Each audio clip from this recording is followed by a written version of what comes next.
පුරු තමයි අවස්ථාව ලැබෙන්නේ. ඉහලින් පහර එල්ල කරන්නේ ලකුණු 6ක් විය යුතුයි. ලකුණු 6යි. දුනිත් වෙල්ලාලගේ ලොං ඔෆ් ක්‍රීඩකයාගේ හිස්සට ඉහලින් දාර්ශනීය ලොෆ්ටඩ් ඔෆ් ඩ්‍රයිව් පහරකින් ලකුණු 6ක්. ඒ සමගින් ශ්‍රී ලංකා කණ්ඩායමේ 250 වාර්තා වෙනවා කොළඹ ආර් ප්‍රේමදාස ජාත්‍යන්තර එක්ස්ට්‍රා කවර් කලාපයෙන් පන්දුව 4 සීමා වෙත ප්‍රබල උත්සාහයක් පන්දුව නතර කිරීමට හැකියාවක් නැහැ. ලකුණු 4යි. දුනිත් වෙල්ලාලගේ තමාගෙන් ඉටුවේ යුතු යුතුයකම වගකීම ඉතාමත් හොඳින් ඉටු කරනවා කොළඹ ආර් ප්‍රේමදාස ජාත්‍යන්තර ක්‍රීඩා පිටිය අලංකාර ලකුණු 4ක්.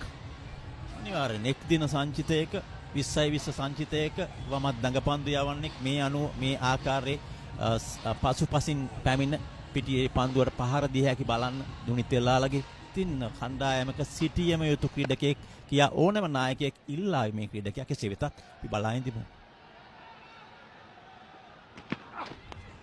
ආලංකාරයි බලා ඉන්න තිබෙන්නේ ආලංකා දුනිත් වෙල්ලාලගේ හිටපු ශ්‍රී ලංකා 19 15 නායකයා මනවින් ක්‍රියාත්මක වෙනවා. ඉතාමත්ම දක්ෂ ප්‍රතිකරණයක් අනර්ග ප්‍රතිකරණයක්.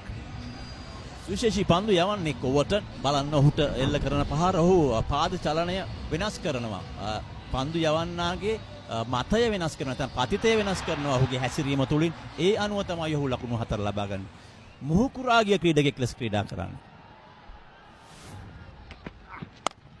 ඉහලින් පහර එල්ල කරන්නේ අපි බලමු පන්දුව ගුවනේ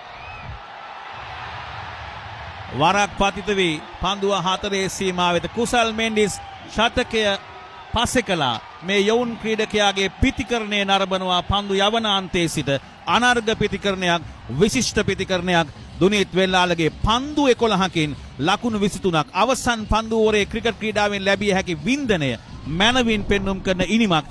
ඉතාමත් හොඳ පාරක්. ඉතාමත් හොඳ පුල් පාරක්. ඔවටන් කේන්තියෙන් වේගයෙන් පන්දු යවන්නේ නමුත් ඉතාමත් සුවිශේෂී පහරකින් වෙල්ලාලගේ ලකුණු 4ක් ලබා ගන්න. නායකයෙක්ගෙන් අහනවා මන් යොමු කළ යුතු පන්දුව කුමක්ද? දැන් නායකයාගේ උපදෙස් ලැබෙනවා. මේ ක්‍රීඩකයාට යවුන් ක්‍රීඩකයා ඉදිරියේ ඔවටන් දැඩි අසීරුතාවයක මේ ඉනිමේ අවසන් පන්දුව. ඔවටන් ලකුණු 64ක් ඔහුගෙන් ලබාගෙන තිබෙනවා පන්දු වර 8යි පන්දු 5ක් තුල. ඉනිමේ අවසන් පන්දුව.